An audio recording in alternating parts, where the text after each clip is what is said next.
हर खबर पर होगी आपकी पकड़। डाउनलोड कीजिए एबीपी लाइव ऐप। यदि आप घर से निकलते हैं और आप किसी खड्डे नाले में गिरते हैं और ऐसे में आप जख्मी होते हैं तो इसका जिम्मेदार बीएमसी नहीं होगा।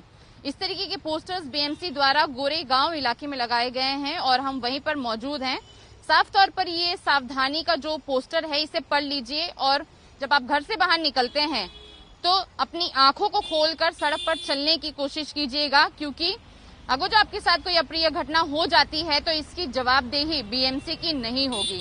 इस तरीके के पोस्टर्स लगाए गए हैं गोरेगांव इलाके में। ये वही इलाका है जहां पर 1 साल पहले एक अप्रिय घटना घटी थी, जहां पर 3 साल का बच्चा दिव्यांश बारिश के तेज बहाव में नाले से बहकर कहीं बह गया, लेकिन 1 साल के बाद अब तक उसका अता पता नहीं चल पाया है। दिव्यांश के पिता हमारे साथ हैं और बीएमसी द्वारा इस तरीके के लगाए गए पोस्टर्स पर कहीं ना कहीं 1 साल की जो पिछली यादें हैं उसको फिर से ताजा कर दी हैं। सूरज जी हैं, उनसे बात करते हैं। सूरज जी, इस तरीके के पोस्टर्स अब लगाए गए हैं, वही इलाका, वही जगह जहां पर दिव्यांश के साथ घटना घटी थी। दुखद है कि हम इसके बारे में आपसे पूछ रहे हैं, लेकिन आपसे जानना चाहेंगे कि आपकी क्या प्रतिक्रिया है इसको लेकर।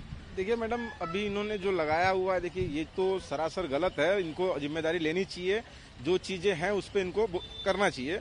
लेकिन अभी हमारा मैटर कोर्ट में चल रहा है, इसलिए मैं उसमें ज्यादा कुछ बोल नहीं सकता। लेकिन आपको नहीं लगता कि अपने जिम्मेदारी से एक साफ तौर पर पल्ला झाड़ लेना है कि जो पिता हैं, माता पिता हैं, वो अपने बच्चों का ध्यान रखें? मैडम, जो इन्होंने लिखा वो तो एक हिसाब से गलत ही है। अगर जो उनका इंटेंस क्या है वो मुझे नहीं पता, लेकिन यहाँ पे जो लिखा हुआ है दिव्यांग, जैसे कि जिनको दिखाई न देता हो, जो चलने फिरने में असमर्थ हो, ऐसे अगर जो खुले हॉल में गिरते हैं तो इनको बीएमसी को ये चाहिए कि ये उसे दुरुस्त करे, ना कि ये कहें कि इसकी जवाबदारी बीएमसी नहीं लेगी। बीएमसी को इन सब चीजों पे ध्यान देना चाहिए, बस मैं इतना ही कहना चाहूंगा। 1 साल हो चुके हैं इस घटना को, किस तरीके से आप इसको देखते हैं? क्योंकि अब जैसे आपने बताया कि आप यहाँ पर रहते नहीं हैं, क्योंकि वही यादें ताज़ा हो जाती थी और आप यहाँ से कहीं और शिफ्ट हो गए, तो कितना ये दुखद है आपके लिए? मैडम, ये उस चीज को भुलाने के लिए मैंने यहाँ से अपना घर छोड़ा है। आज मैं अपना घर होते हुए भी किराए के घर में रह रहा हूँ, इसी कारण से रह रहा हूँ मैं। अब पिछले 1 साल से जो ये मैटर है वो कोर्ट में चल रहा है, इस पर बात करने के लिए हमारे साथ में हैं, उनसे हम बात करते हैं। आपका नाम जानना चाहेंगे पहले? मेरा नाम श्रवण तिवारी है। श्रवण, मुझे बताइए कि इस तरीके के पोस्टर्स पर क्या प्रतिक्रिया है आपकी? 1 साल से आप ये केस लड़ रहे हैं, उसकी अब तक कितनी रिकवरी हुई है? ये पिछले 1 महीने से ऐसे बैनर लगाए हुए हैं, जैसे मुझे मालूमात हुआ ऐसा बैनर लगाया हुआ है। मैंने बीएमसी को इंटीमेशन दिया, सर आपने जो बैनर लगाया हुआ है गलत लगाया हुआ है, ताबड़तोड़ आप उसको बैनर निकालो। बैनर निकाल के आप बैरिकेडिंग लगाओ, क्योंकि बैरिकेडिंग लगेगा तो कोई बच्चा वहां पे नहीं जा पाएगा। बट बैनर रहेगा ड्यू टू रेन, बारिश की वजह से क्या होता है बैनर 2-3 दिन में चले जाएगा। तो वापस से दिवांशु जैसा इंसिडेंट अगले और किसी के साथ ना हो, इसके लिए हम लोग बीएमसी से रिक्वेस्ट कर रहे हैं, sir on a serious note आप बैनर को यहाँ से हटवा लो और बैरिकेडिंग लगा दो।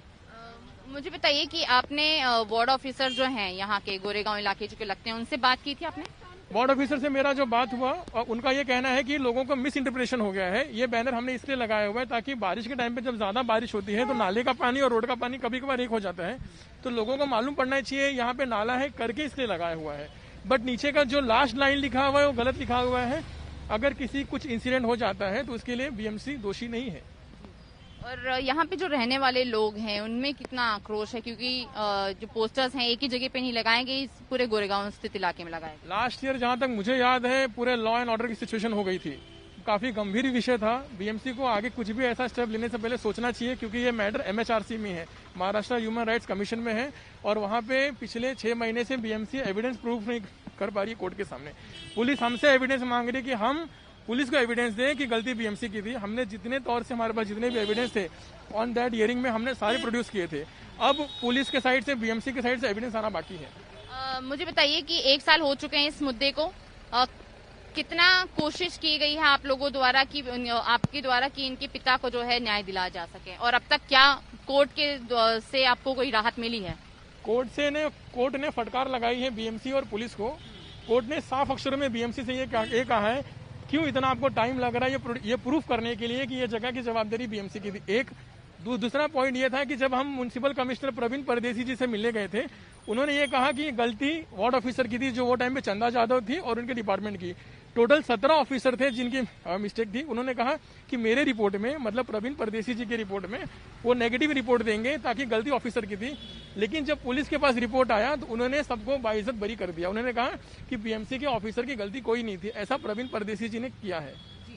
तो ये साफ तौर पर अपनी जिम्मेदारी से पल्ला झाड़ना नहीं है तो और क्या है। ये इस तरीके के पोस्टर्स जो लगाए गए हैं, अब आप इससे अनुमान लगाइए कि मुंबई में ऐसे कितनी जगहें हैं जहां पर इस तरीके के मैन होल्स खुले हैं, जहां पे नदी नालों की सफाई करने के साथ साथ जो काम है बीएमसी के कर्मचारी हैं कचरा वहीं पर रख देते हैं और ये मैन होल्स भी खुले रह जाते हैं। ऐसे में जब दिव्यांश जैसे बच्चे नदी नाले में गिर जाते हैं, उसकी जिम्मेदारी उनके परिवार वालों की तो बनती ही है, लेकिन साफ तौर पर बीएमसी की भी बनती है, जो साल भर का जो बजट करोड़ों का पेश करती है उसमें ना ही नदी नाले साफ किए जाते हैं, ना ही काम किया जाता है, बल्कि जो पूरी जवाबदेही है वो आम जनता पर छोड़ दी जाती है। कैमरा पर्सन उत्तम कटियार के साथ रेणु चौधरी, एबीपी न्यूज, मुंबई।